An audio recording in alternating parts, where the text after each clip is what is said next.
बिस्मिल्लाहिर्रहमानिर्रहीम। अस्सलाम वालेकुम नाज़रीन, आप यूट्यूब चैनल देख रहे हैं। मैं इमरान खान हूँ। अब तक की जो सबसे अहम खबरें हैं, मैं एक्चुअली ट्रैवल कर रहा था, लेकिन इस बीच में जो अहम तरीन खबरें हैं वो सारी हमने कलेक्ट की और मैं अब तक पहुँचाता हूँ। सबसे पहले सुहेल अफरीदी लगातार मीडिया से बातचीत करते हुए जो एहतजाज है उसका जवाब बता रहे हैं और ये उन्होंने क्लियर किया कि हमारे पास अब कोई रास्ता बचा नहीं है। ये बात जो अब सुहेल अफरीदी ने क्लियर की है, ये इमरान खान साहब ने लगभग 1 से 1.5 साल पहले क्लियर कर दी थी कि हमारे पास सड़कों पे आने के अलावा अब कोई रास्ता नहीं बचा। जब 2024 में आईनी तरमीम कर दी गई थी और फिर उसके बाद 27वीं आईनी तरमीम की राह हमवार की जा रही थी, तो इमरान खान साहब ने तभी बता दिया था, बल्कि 26वीं आईनी तरमीम के बाद बता दिया था कि अब जो कुछ अदलिया के साथ और निज़ाम के साथ कर दिया गया है, अब पाकिस्तान तहरीक इंसाफ के पास या पाकिस्तान की आवाम के पास कोई भी रास्ता नहीं बचा सवाए इसके कि वो अब एहतजाज के लिए सड़कों पर आएँ। तो ये इमरान खान साहब ने पहले कह दिया था। सुहेल अफरीदी साहब ने अब ये कहा कि हमने अदालतों में जाकर देख लिया, हमने ऐवानों के अंदर जाकर देख लिया, हमने बातचीत करके देख ली, सारे दरवाजे खटखटा कर देख लिए, लेकिन कोई रास्ता बना नहीं। तो जब कोई और रास्ता नहीं बचता तो फिर आपके पास सिर्फ एहतजाज का रास्ता बचता है। अब वो एहतजाज के अलावा कुछ और कर नहीं सकते। एक और भी उन्होंने ऐलान किया और उन्होंने ये कहा कि जुमेरात का दिन ये बहुत इंपॉर्टेंट है, यानी अभी मंगल का दिन है, मंगल के दिन तो इमरान खान साहब की बहनें जाएंगी दोबारा से मुलाकात करने के लिए, वो फिर कोशिश करेंगी और नॉर्मली जब भी वो मंगल के दिन जाती हैं तो मुलाकात नहीं करवाई जाती। अब एक मरतबा फिर कोशिश की जाएगी कि मंगल के दिन दोबारा मुलाकात हो जाए, लेकिन अगर इमरान खान साहब की बहनों की मुलाकात नहीं होती तो वो वहाँ पे अलामती तौर पे धरना देंगे। एक नया अनाउंसमेंट जो सुहेल अफरीदी ने किया वो ये है, और वो जुमेरात के लिए किया है, और ये बड़ा ऐलान है कि तमाम लोग अडयाला जेल जाएंगे जुमेरात वाले दिन, और जुमेरात को अडयाला जेल जाएंगे, वहाँ पे अरकान असम्बली मौजूद रहेंगे। अगर मुलाकात करवाई तो ठीक है, अगर मुलाकात ना करवाई गई तो फिर पाकिस्तान के हर चौक को डी चौक बनाएंगे और जुमेरात की रात को पूरे पाकिस्तान में एहतजाज करेंगे। इससे एक मोमेंटम बिल्ट हो सकता है पाकिस्तान तहरीक इंसाफ की जानिब से, और इसके बाद एक क्रैकडाउन का बड़ा खौफनाक सिलसिला भी शुरू होगा पाकिस्तान तहरीक इंसाफ के खिलाफ। लेकिन ये क्रैकडाउन तो अब कुछ मानी नहीं रखता, क्योंकि गुज़िश्ता 3-4 साल से क्रैकडाउन ही चल रहा है और क्रैकडाउन कर करके लोगों को मार मार के चादर और चार दीवारी का तकद्दुस पामाल कर करके लोगों को काफ़ी रिजिलियंट कर दिया है पाकिस्तान की मिलिट्री एस्टेब्लिशमेंट और इदारों ने मिलकर।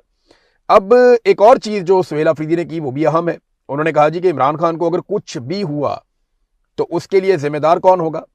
एक उन्होंने नाम लिया आर्मी चीफ का पहले नंबर पे, फिर उन्होंने कहा जी कि वज़ीर आज़म पाकिस्तान का शहबाज शरीफ, फिर chief justice of Pakistan Yahya Afridi, और फिर जो बाकी जजेस हैं वो जिम्मेदार होंगे अगर कुछ भी होता है इमरान खान साहब को तो। अच्छा, एक उन्होंने यकीन दहानी भी करवाई सिस्टम को, यानी रास्ता भी सुहेल अफरीदी ने छोड़ा। ये बड़े जीरक सियासतदान की निशानी होती है कि आप पूरी तरह से ना दीवार के साथ लगते हैं ना आप लगाते हैं। जो जज्बाती लोग हैं मेरी तरह के या बहुत सारे और मेरे सोशल मीडिया के दोस्त हैं, हम लोग चीज़ों को और तरह कैलकुलेट करते हैं, हम ब्लैक एंड वाइट में देखना चाहते हैं, लेकिन रियलिटी में आपको कहीं ना कहीं रास्ता निकालना पड़ता है। इमरान खान साहब भी क्योंकि एक पॉलिटिकल लीडर हैं तो वो टेबल के ऊपर बैठने में हमेशा बिलीव करते हैं लड़ाई करने से ज़्यादा, लेकिन उन्हें जब नज़र आ गया कि टेबल पे कुछ मौजूद ही नहीं है तो फिर आपको प्रेशर बढ़ाने के लिए मैदान में जाना पड़ता है और फिर अपने मुखालिफ को मजबूर आप करते हैं कि वो टेबल पर आए और दोबारा बैठ कर बात करे और इंसाफ के साथ मामला तय हो जाए। अब एक यकीन दहानी भी करवाई सुहेल अफरीदी ने कि जी अब फैमिली की मुलाकात करवा दें, वकला की मुलाकात करवा दें इमरान खान साहब से, और हम आपको यकीन दहानी करवाते हैं कि बाहर आकर वो किसी किस्म की कोई प्रेस टॉक नहीं करेंगे, कोई प्रेस कॉन्फ्रेंस नहीं की जाएगी, आप सिर्फ इमरान खान साहब से मुलाकात करवा दें। तो जुमेरात को जो है वो पार्टी कोशिश करेगी, मंगल को यानी कल वाले दिन जो फैमिली है वो कोशिश करेगी। असल में कौन है बंदा जो इमरान खान के पीछे पड़ा हुआ, मैं कई मरतबा आपको पहले बता चुका हूं कि बंदा इस सारे खेल के पीछे जो मेन आदमी है जिसकी ये डिमांड है कि इमरान खान से छुटकारा दिलवाया जाए, वो नवाज शरीफ है।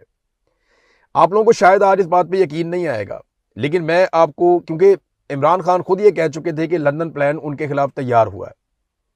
इमरान खान ने खुद हमें बताया था कि ना सिर्फ इमरान खान को गिरफ्तार करवाया जाएगा बल्कि नवाज शरीफ को पाकिस्तान में लाकर उसके मुकदमात ख़त्म किए जाएंगे और नवाज शरीफ को इलेक्शन लड़वाया भी जाएगा, उसकी अहलियत वापस दी जाएगी। ये इमरान खान साहब ने सब कुछ पहले बताया था। नवाज शरीफ वो आदमी है जो पाकिस्तान की मिलिट्री एस्टेब्लिशमेंट को बार बार ये कहता है कि मुझे इमरान खान से छुटकारा लेकर दो। नवाज शरीफ इसके पीछे एक बड़ा प्लेयर है और मिलिट्री एस्टेब्लिशमेंट जो है वो बेगुनाह तो हो नहीं सकती, उन्होंने हमेशा जुल्म किया है। पाकिस्तान के जिस भी सियासतदान पे जुल्म किया है उसके पीछे से एक ही अगर कोई आप किरदार निकालेंगे तो मिलिट्री एस्टेब्लिशमेंट का ही होगा। जो इन्होंने किया बंगालियों के साथ, जो किया महाजरों के साथ, जो किया बलोचों के साथ, जो किया पठानों के साथ, जो किया पंजाबियों के साथ, अब वही इमरान खान के साथ किया जा रहा है, वही कश्मीरियों के साथ किया जा रहा है। तो अगर आप एक पीछे जिम्मेदार निकालें तो वो पाकिस्तान की मिलिट्री एस्टेब्लिशमेंट है। पाकिस्तान तहरीक इंसाफ ने अपने लोगों को कहा था कि एहतजाज करने के लिए आपने आना है और इजहार यकजहती के लिए भी आना है, और इस्लामाबाद हाई कोर्ट में सारे के सारे पहुंचे। ये फैसला गुज़िश्ता रात लगभग 10:30 बजे के करीब हुआ और 12 बजे के बाद ये खबर हर तरफ फैल गई थी। यहाँ बरतानिया में मौजूद सहाफ़ी हम सबको पता चल गया, पाकिस्तान में मौजूद तमाम जर्नलिस्ट वो इसको रिपोर्ट कर चुके, लेकिन पार्लियामेंटेरियंस नहीं पहुंचे। सलमान अकरम राजा साहब ने वहाँ पे खड़े होकर काफ़ी भड़ास भी निकाली। उन्होंने कहा ये 70-80 पार्लियामेंटेरियंस हैं, ये क्यों नहीं आए? क्या कौम अब इनका इंतज़ार करेगी या कौम अब इन पे भरोसा करेगी? कौम को अपने हक के लिए निकलना है, इन 70-80 लोगों के ऊपर आप भरोसा नहीं कर सकते। वो इतने मायूस हुए, उन्होंने कहा जी मैं गिड़गिड़ाया इनके आगे, मैंने इन्हें कहा कि आप सबको आना होगा, लेकिन ये नहीं आए, ये सारे कहाँ गए? फिर उन्होंने कहा कि मैं जानता हूं कि कौन कौन नहीं आया और कौन कौन क्या कर रहा है। उन्होंने ये भी कहा कि मैं ये भी जानता हूं कि 5 अगस्त को कौन कौन आया और कौन कौन नहीं आया, तो हम एक्सपोज करेंगे। ये भी सलमान अकरम राजा साहब ने तंग आकर कहा। इस पे जो है पार्टी के कुछ लोगों ने, जिनमें जुनैद अकबर साहब भी हैं, लोगों ने कहा जी कि हमें तो बहुत लेट पता चला, अगर आप 12 बजे रात को बताएंगे तो कई लोग दूर दराज हैं वो कैसे आएंगे? देखें, ज़्यादातर जो पार्लियामेंटेरियंस हैं वो तो बहुत करीब हैं। अब कराची से थोड़ी आना था या बलूचिस्तान से थोड़ी आना था, ये खैबर पख्तूनख्वा के अगर आप किसी भी एरिया से एमएनए को लाना चाहें तो 2 घंटे 1.5 घंटा लगता है। बहुत ज़्यादा टाइम भी आप लगा लें तो 3 घंटे लग जाएंगे। तो इतना टाइम बहुत होता है पहुंचने के लिए, अगर कोई आना चाहे, किसी की नीयत हो। हाँ, लेकिन कुछ लोगों का ये हो सकता है कि उनको इतला ना मिली हो, उन्हें खबर ना मिली हो, लेकिन अगर कोई इमरान खान साहब के बारे में इतना बेखबर है तो उसको फिर इमरान खान साहब की पार्टी में इस वक्त सियासत करने का कोई हक नहीं है। यानी ये तो इमरजेंसी का टाइम है ना, इस वक्त तो आपको किसी वक्त कोई भी खबर आ सकती है। आपको फौरी तौर पे तैयार रहना होगा, क्योंकि लोगों ने आपको वोट इसलिए नहीं दिया कि आपने कोई हुकूमत बना के गुड गवर्नेंस करनी है। लोगों ने आपको वोट इसलिए दिया कि आपने इमरान खान के हक के लिए आवाज़ उठानी है और उसकी रिहाई के लिए आपने कोशिश करनी है। बहरहाल पार्लियामेंटेरियन नहीं पहुंचे तो इसके ऊपर जो है वो थोड़ी खटपट हो गई पार्टी के अंदर, लेकिन फिर जुनैद अकबर साहब ने और सलमान अकरम राजा साहब ने समझदारी का सबूत दिया और उन्होंने चीज़ें जो हैं वो आपस में बेहतर कर ली और रिजॉल्व कर ली। लेकिन एक चीज़ जो मैं देख रहा हूँ, वो पाकिस्तान का मीडिया अब पाकिस्तान तहरीक इंसाफ के अंदर जो इख्तलाफात पैदा हुए वो उन्हें हवा दे रहा है। यानी जो आवाज़ उठाई गई सबसे पहले सोशल मीडिया पे कि ये एहतजाज इतना लंबा क्यों चला गया, पहले तो मीडिया चुप रहा। फिर जैसे जैसे ये इख्तलाफात कम होना शुरू हुए, जब सबने इस बात को मानना शुरू कर दिया कि ठीक है अब 27 सितंबर है तो सारे रल के 27 सितंबर पे जोर लगाते हैं, जबकि सारे के सारे इस बात के ऊपर आमादा होना शुरू हो गए, जब पाकिस्तान तहरीक इंसाफ में एक इत्तफाक राय डेवलप होना शुरू हुआ तो सेम टाइम में उसी वक्त पाकिस्तान का मीडिया जो है वो ये खबर देना शुरू करता है कि इख्तलाफात शिद्दत इख्तियार कर गए। तो आप यहां से अंदाजा कर लें कि पाकिस्तान की मिलिट्री एस्टेब्लिशमेंट को यह कितना पसंद है कि पाकिस्तान तहरीक इंसाफ के अंदर इख्तलाफात पैदा हो, खासतौर पर उस मौके पर जब एहतजाज का ऐलान किया गया है। अब देखिए कितने 5 दिन गुजर